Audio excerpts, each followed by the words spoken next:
एक मिनट में बिहार झारखंड की खबर। बढ़ते ठंड और शीतलहर का असर अब फसलों पर भी पड़ने लगा है। लोहरदगा में शीतलहर और पाल का असर सबसे ज्यादा सब्जी की खेती पर पड़ रहा है, जहां पाला मारने से कई एकड़ में लगी सब्जियां खराब हो गई है। फिलहाल ठंड से राहत मिलने की उम्मीद भी कम नजर आ रही है। झारखंड में बढ़ते ठंड का असर अब लोहरदगा के फसलों पर भी दिखने लगा है। शीतलहर और पाला गिरने की वजह से फसलों को काफी नुकसान पहुंच रहा है। कृषि विज्ञान केंद्र ने किसानों से फसलों में नमी बनाए रखने के लिए नियमित सिंचाई और खेतों के आसपास धुआं करने की अपील की है, ताकि शीतलहर का फसलों पर असर कम पड़े। वहीं फसलों को नुकसान होने की वजह से किसानों को आर्थिक तौर पर नुकसान पहुँच रहा है। ठंड ने उनकी मेहनत पर पानी फेर दिया है। पाला से बेसिकली आलू को सबसे अधिक नुकसान होता है, क्योंकि वो पूरा जल जाता है। पाला से जो आलू दिख रहा है हरा, ये पाला पड़ने के बाद जलने टाइप का दिखेगा, जल जाएगा। ये सबसे बड़े किसान को आलू को। दरअसल जिले में लगातार ठंड बढ़ गई है। न्यूनतम पारा 10 डिग्री सेल्सियस के नीचे चला गया है, जिसके कारण अब पाला भी गिरने लगा है, जो किसानों की मेहनत पर पानी फेर रहा है और फसलों को खराब कर रहा है। किसानों का कहना है कि बढ़ते ठंड के कारण शीतलहर और पाला के कारण सब्जियों के फसलों को ज्यादा नुकसान पहुंच रहा है। पाला गिरने से फसलों की पत्तियां जल जाती है, जिससे पौधे बढ़ते नहीं है और फसल बर्बाद हो जाता है, जिससे किसानों को नुकसान होता है। वहीं सीवान में अवैध अतिक्रमण के खिलाफ प्रशासन का बुलडोजर खूब गरज रहा है। शहर को जाम से मुक्ति दिलाने के लिए कई बाजारों में सड़क किनारे से अवैध अतिक्रमण को हटाया गया, लोगों को राहत मिल सके। प्रशासन का कहना है कि जहां अब तक बुलडोजर नहीं चला, वहां से दुकानदार खुद अतिक्रमण हटा लें, नहीं तो फाइन लग जाएगा। बिहार में नई सरकार बनने के बाद राज्य के अलग अलग शहरों में अवैध अतिक्रमण करने वालों के खिलाफ लगातार बुलडोजर एक्शन देखने को मिल रहा है। सिवान के डीएम डॉक्टर आदित्य प्रकाश ने भी शहर में अवैध अतिक्रमण करने वालों को सख्त चेतावनी दी है। उन्होंने दुकानदारों को तुरंत अवैध अतिक्रमण हटाने का निर्देश देते हुए कहा कि अगर खुद से नहीं हटते हैं तो फाइन भी लगाया जाएगा। जो अतिक्रमण लोग कर रहे हैं वो दो टाइप के हैं, टेम्पररी और परमानेंट। टेम्पररी के लिए मार्किंग करा के उसको हटाया भी जा रहा है, उनके लिए अलग से स्थान चिन्हित किया जा रहा है, ताकि उनकी आजीविका चलाने में भी उनको दिक्कत ना हो। सिवान में आए दिन जाम की समस्या से लोगों को परेशानी झेलनी पड़ती है, इसलिए सड़क किनारे अतिक्रमण करके लगाई गई दुकानों को तोड़ा जा रहा है। जिला प्रशासन की इस कार्रवाई से अतिक्रमणकारियों में हड़कंप मच गया है। वहीं स्थानीय लोग प्रशासन की इस कार्रवाई से काफी खुश नजर आ रहे हैं। उनका कहना है कि इससे शहर में लगने वाले जाम से मुक्ति मिलेगी। साथ ही प्रशासन से भी अपील की कि ठेला लगाने वालों के लिए वैकल्पिक व्यवस्था की जाए, ताकि उनके परिवार का भी जीवन यापन होता रहे। गिरिडीह पुलिस ने एक तस्कर के पास से भारी मात्रा में शराब बरामद की। ये तस्कर बंगाल से शराब लेकर बिहार जा रहा था। आरोपी एक प्राइवेट कार से करीबन 284 बोतल शराब लेकर बॉर्डर क्रॉस करने की फिराक में था, जिसे गिरिडीह पुलिस ने दबोचा। झारखंड के गिरिडीह में पुलिस ने एक बिहार नंबर प्लेट की कार को जब्त किया, जिसमें भारी मात्रा में अवैध शराब रखकर बिहार ले जाया जा रहा था। गाड़ी को बरमसिया चांदौरी रोड से जब्त किया गया। दरअसल पुलिस को गाड़ी में शराब होने का शक तब हुआ जब कार ने एक ऑटो को टक्कर मार दी, जिसके बाद मौके पर पहुंची पुलिस ने जब गाड़ी की चेकिंग की, गाड़ी के बोनट से लेकर पीछे की डिक्की में भारी मात्रा में शराब रखा हुआ है। 4 पहिया वाहन में ये जो आपका officers choice elite whisky 180 ml का 274 पीस पाउच। पुलिस के अनुसार आरोपी राजेश मंडल बिहार के बेगूसराय का रहने वाला है, जो बंगाल से 284 बोतल शराब की लेकर झारखंड के रास्ते बिहार जाने की फिराक में था, जिसका एक्सीडेंट की वजह से उसकी पोल खुल गई। पुलिस ने गाड़ी को जब्त कर आरोपी को गिरफ्तार कर लिया। फिलहाल आरोपी को न्यायिक हिरासत में भेजा गया है, जहाँ उससे पूछताछ की जा रही है। वहीं मोतिहारी साइबर पुलिस ने 2 ऐसे ठग को गिरफ्तार किया जो पुलिस की वर्दी पहनकर लोगों को रौब दिखाते थे, उनसे ठगी करते थे। इन दोनों ने अब तक कई लोगों को अपना शिकार बनाया। इन दोनों पर नकली पुलिस बनकर सैकड़ों लोगों से करोड़ों की ठगी का आरोप है।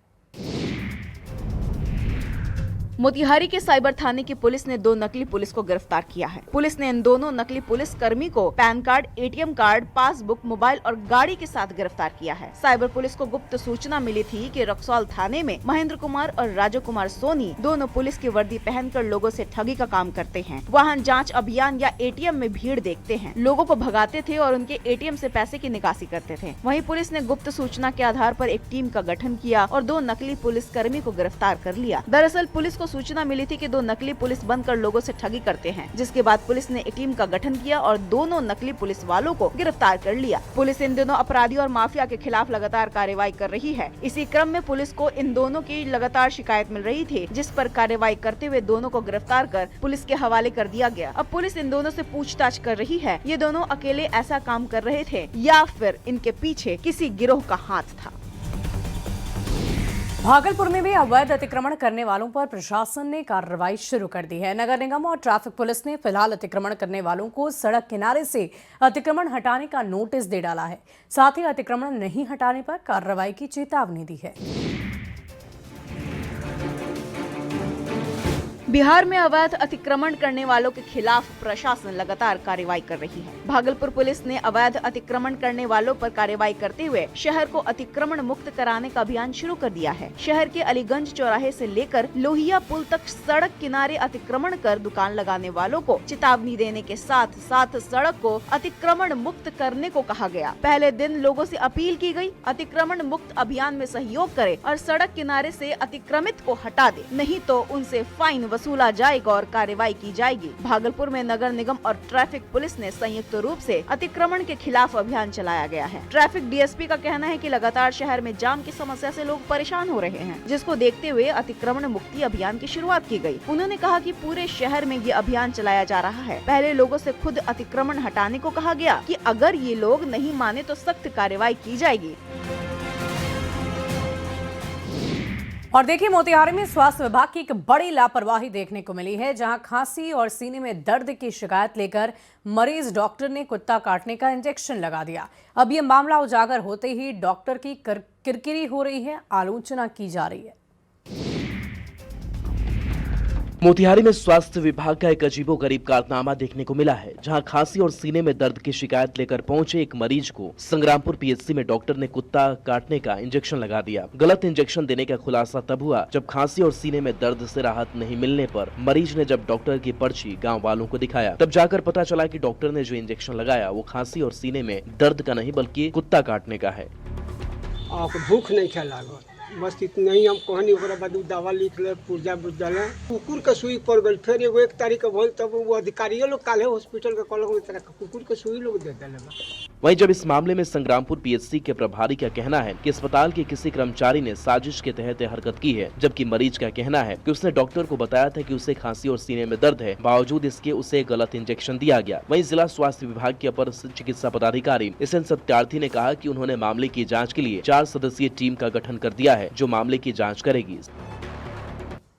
और देखिए, राजधानी पटना की तरह अब मुंगेर में भी सरकार ने पिंक महिलाओं के लिए बस चलानी शुरू कर दी है।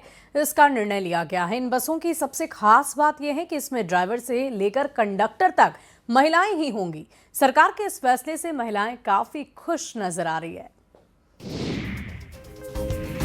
राजधानी पटना के बाद अब बिहार सरकार ने मुंगेर में भी महिलाओं के लिए पिंक बसें चलाने का निर्णय लिया है। बिहार राज्य परिवहन विभाग की ओर से शुरू की गई इन बसों में कई खासियत है, जैसे इन पिंक बसों में महिला ड्राइवर के साथ कंडक्टर भी महिला ही होंगी। साथ ही इन बसों में सैनिटरी पैड, ATM भी लगाया गया है। जानकारी के मुताबिक ये पिंक बसें मुंगेर पहुँच चुकी है और इन बसों को शास्त्री नगर स्थित बस डिपो में रखा गया है। महिला को सिर्फ महिला को तो इसमें बैठाया जाएगा और मैंने लोकल गाड़ी चलाया जाएगा, जैसे खड़गपुर टू बरियारपुर या मुंगेर टू जमालपुर। इसमें सिर्फ महिला ही पैसेंजर रहेगी और महिला ड्राइवर और महिला कंडक्टर। फिलहाल इन बसों के जमालपुर से बरियारपुर रूट पर चलने की बात कही जा रही है। वहीं इसका किराया भी काफी कम रखा गया है। ये बसें हर दिन सुबह 8 बजे से शाम 5 बजे तक निर्धारित रूट पर चलेंगी। बिहार सरकार की इस पल से महिलाएं काफी खुश नजर आ रही हैं। महिलाओं का कहना है कि दूसरे बसों में चलने पर कई बार असहज स्थिति बन जाती थी, लेकिन महिलाओं के लिए पिंक बस चलने के बाद उन्हें न सिर्फ सुरक्षित महसूस होगा, बल्कि वो बिना किसी डर की यात्रा कर पाएंगी। मुजफ्फरपुर का गुजराती मोहल्ला बाजार ठंड के मौसम में गरीबों के लिए बड़ा सहारा बन गया। यहां जरूरतमंदों को काफी कम कीमत पर ठंड के कपड़े मिल रहे हैं। गुजराती व्यापारी लंबे वक्त से हर साल ठंड में दुकान लगाते हैं, जो गरीबों के लिए एक बड़ा सहारा बनता है। बिहार में ठंड बढ़ने के साथ ही मुजफ्फरपुर के इमली चट्टी स्थित गुजराती मोहल्ला एक बार फिर से चर्चा में आ गया है, क्योंकि यहाँ गरीबों के लिए काफी सस्ते में ठंड का कपड़ा मिल जाता है, जो उनके लिए किसी वरदान से कम नहीं है। गुजराती मोहल्ले में लोग लंबे वक्त से ठंड के कपड़ों का व्यापार कर रहे हैं। दरअसल इमली चट्टी बस स्टैंड के पास गांधीनगर में बड़ी संख्या में गुजराती लोग रहते हैं, जो हर साल ठंड में कम कीमत पर कपड़े बेचते हैं। 95 साल पहले लगती थी टावर पर, उसके बाद कंपनी बाग, उसके बाद खुदीराम बॉस, उसके बाद इमली चट्टी। बच्चों का 10 साल से लेके 1 साल तक 20 रुपए में मिल जाता है ऊनी कपड़ा। 20 रुपए में कपड़ा जी। जानकारी के मुताबिक गुजराती व्यापारी कई पुष्ट से यही कर रहे हैं। राजेश गुजराती नाम के एक व्यापारी ने बताया कि वो पूरे साल गर्म कपड़ा इकट्ठा करते हैं और फिर ठंड के दिनों में उसे बेचते हैं। यहाँ लोगों को 50 रुपए में भी गर्म कपड़े मिल जाते हैं, जो गरीबों के लिए किसी वरदान से कम नहीं है। वहीं स्थानीय लोग भी गुजराती व्यापारियों के इस कदम की जमकर तारीफ करते हैं। खडियार सदर अस्पताल से एक हैरान कर देने वाली तस्वीर सामने आई। एक तरफ जहां सदर अस्पताल में डॉक्टर हमेशा दवाइयों की कमी का रोना रोते हैं, वहीं दूसरी तरफ कचरे में लाखों रुपए की एक्सपायर्ड दवाइयां फेंकी हुई थी, जो न सिर्फ हैरान कर देने वाली है बल्कि डॉक्टर्स की लापरवाही को भी दिखाता है। कटिहार में एक लापरवाही भरा और हैरान करने वाली तस्वीर सामने आई है। ये तस्वीर कटिहार सदर अस्पताल की है, जहां लोगों को जीवन देने वाली लाखों रुपए की दवाई को कचरे के ढेर में फेंक दिया गया है। आपको जानकर हैरानी होगी कि ये सभी दवाएं एक्सपायर हो चुकी है। मरीजों का कहना है कि यहाँ आने वाले जरूरतमंदों को ये कह दिया जाता है कि अस्पताल में दवाई नहीं है और फिर इन दवाइयों को कचरे में फेंक दिया जाता है, जो अस्पताल प्रशासन की लापरवाही को दिखाता है। अस्पताल प्रबंधन का कहना है कि पिछले 3 साल से एक्सपायरी दवाइयों को नियमानुसार डिस्पोजल नहीं किया गया है, जिसकी वजह से दवाइयां कचरे के ढेर में पड़ी हुई हैं। वहीं अस्पताल के वरिष्ठ अधिकारी ने अपनी मजबूरी बताते हुए कहा कि स्वास्थ्य विभाग उनकी सुनता नहीं है, जिसकी वजह से दवाइयां इस तरह से बेकार हो जाती हैं। वहीं मरीजों का कहना है कि अस्पताल में ज्यादातर दवाइयां बाहर से मंगवाया जाता है, लेकिन इन दवाइयों को देखकर ऐसा लगता है कि डॉक्टर जानबूझकर मरीज को परेशान करने के लिए ऐसा करते हैं। लेकिन कचरे के ढेर में पड़ी ये दवाइयां अस्पताल प्रशासन की लापरवाही को उजागर कर रहा है। और देखिए, गया जी में एक शादी समारोह में उस वक्त अखाड़े में तब्दील हो गया जब जयमाला के समय दूल्हे के पिता ने 2 लाख रुपए और दहेज की मांग कर दी, जिसके बाद मामला इतना बढ़ा कि देखते ही देखते दोनों पक्ष के बीच मामला मारपीट तक पहुंच गया, जिसमें लड़की पक्ष के कई लोग बुरी तरह जख्मी हुए। गया जी में एक शादी समारोह में उस वक्त अफरा तफरी मच गई जब दहेज को लेकर लड़का और लड़की पक्ष के बीच मारपीट होने लगी। घटना बोधगया के थाना क्षेत्र के बकरोर गांव की है, जहां उत्सव पैलेस में शादी समारोह के दौरान 2 पक्ष जुटे थे। आरोप है कि यहां लड़के के पिता ने जयमाला के समय लड़की के पिता से 2 लाख रुपए और दहेज मांग लिए, जिसको लेकर दोनों पक्ष के बीच विवाद इतना बढ़ गया कि मामला मारपीट तक पहुँच गया। जानकारी के मुताबिक अतरी थाना क्षेत्र के डेहरी गाँव के रहने वाले सुरेश प्रसाद की बेटी की शादी 6 महीने पहले ही तय हो गई थी। लड़की के पिता के मुताबिक उन्होंने लड़के के पिता को 10 लाख रुपए और जेवर पहले ही दे दिए थे, लेकिन जयमाला के समय लड़के के पिता और लड़के ने 2 लाख रुपए की मांग कर दी, जिसके बाद दोनों पक्ष में विवाद हुआ और वो मारपीट का रूप ले लिया। लड़की पक्ष ने आरोप लगाया कि बारात में आए कई लोग शराब के नशे में धुत थे। लड़की के पिता ने थाने में शिकायत दर्ज करा दी है, जिसके बाद जाँच जारी है। नेपाल से शादी के बाद लौट रहे 3 बारातियों का स्वागत बिहार पुलिस ने हथकड़ी के साथ किया है। आरोप ये लगा है कि 3 बाराती नेपाल से शराब पीकर लौट रहे थे, साथ ही उनकी गाड़ी में शराब की बोतलें मौजूद थी, जिसके बाद पुलिस ने तीनों को गिरफ्तार कर जेल भेजा। नेपाल से शादी के बाद लौट रहे बारात में शामिल कुछ लोग घर पहुंचने के बजाय हवालात में पहुंच गए। मामला मोतिहारी के आदापुर थाना क्षेत्र का है। जानकारी के मुताबिक मोतिहारी से बारात नेपाल गई थी। वहां कुछ लोगों ने जमकर शराब का सेवन किया और कुछ शराब की बोतल लेकर वापस मोतिहारी लौट रहे थे। जब पुलिस को यह सूचना मिली तो पुलिस ने बारात में शामिल एक टाटा सूमो गाड़ी को रोककर चेकिंग की, जिसमें 3 लोग शराब के नशे में दिखे, जबकि गाड़ी में डिक्की में शराब की बोतलें रखी हुई थी। फिर क्या था, पुलिस ने तीनों को शराब का सेवन करने और शराब तस्करी के मामले में गिरफ्तार कर जेल भेज दिया है। बताया जा रहा है कि नेपाल की एक शादी में गए तीनों ने पहले तो घर वालों से छुपाकर शराब पी और उसके बाद कुछ शराब की बोतलें सभी से छुपाकर डिक्की में भी रख दिया। यही गलती उन पर भारी पड़ गई। शराब पीने और शराब बिहार लाने की सूचना पुलिस को पहले ही मिल गई थी। पुलिस ने जब टाटा सूमो गाड़ी की तलाशी ली तो तीनों शराब के नशे में मिले, साथ ही डिक्की में शराब की बोतलें भी बरामद हुई। वहीं पूर्वी चंपारण के रक्सौल में आवारा कुत्तों का आतंक बढ़ गया है। आए दिन कुत्ते काटने की समस्याएं होती रहती हैं।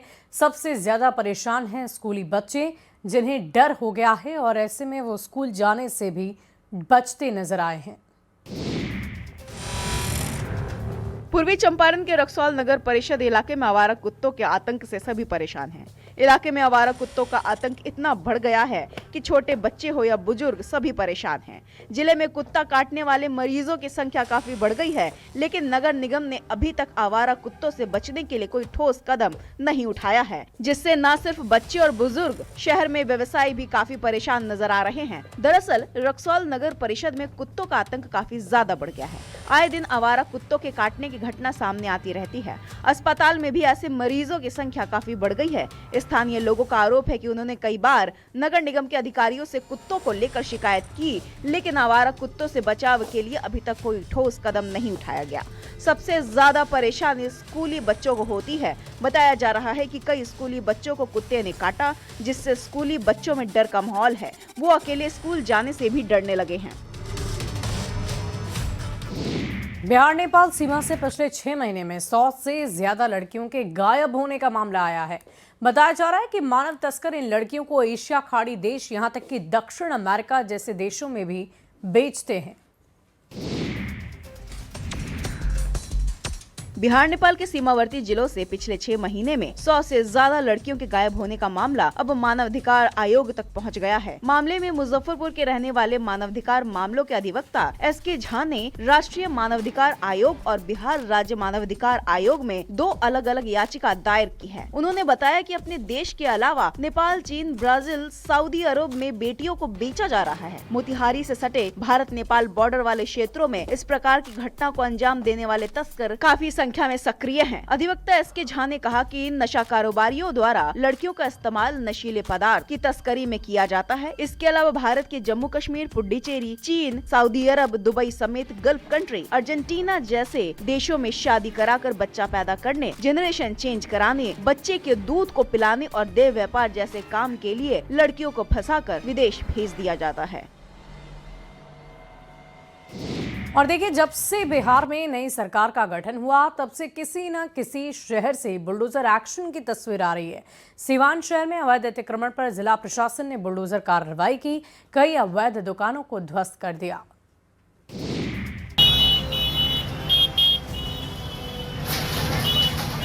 सिवान में अतिक्रमण के खिलाफ जिला प्रशासन लगातार कार्रवाई कर रहा है। अतिक्रमणकारियों के खिलाफ बुलडोजर एक्शन जारी है। डीएम डॉक्टर आदित्य प्रकाश के निर्देश के बाद एसडीएम के नेतृत्व में सड़कों पर भारी पुलिस फोर्सेस के साथ बुलडोजर ने कार्रवाई की। सड़क के किनारे बनी दुकान अवैध अतिक्रमण को तोड़ा जा रहा है। बिहार में जब से नई सरकार का गठन हुआ, तब से शहर शहर बुलडोजर का कहर दिख रहा है। आज सिवान में भी बुलडोजर चलाया गया। गोपालगंज मोड़ से लेकर तरवारा मोड़ तक सड़क किनारे की दुकानें हटाई गयी, उन्हें बुलडोजर से तोड़ा गया। सड़क के अगल बगल लगी दुकानों को भी हटाया गया। दरअसल अतिक्रमण से लगातार जाम की स्थिति बन रही है, जिससे राहगीरों को परेशानी होती है। प्रशासन ने पहले ही अवैध कब्जा करने वालों को नोटिस दिया था, लेकिन समय पर अतिक्रमण नहीं हटाया गया, जिसके बाद जिला प्रशासन ने खुद बुलडोजर लेकर अवैध अतिक्रमण को हटाया है। बिहार में नई सरकार के गठन के तुरंत बाद से पुलिस प्रशासन एक्टिव मोड में है। गृह विभाग लगातार सक्रिय है। आज छपरा में सुबह सुबह गोलियों की आवाज से शहरवासियों की नींद खुली। जब उठे तो ये पता चला कि पुलिस ने मोस्ट वांटेड अपराधी का हाफ एनकाउंटर कर दिया। छपरा में पुलिस लाइन के पास सुबह सुबह गोलियों की तड़तड़ाहट सुनाई थी।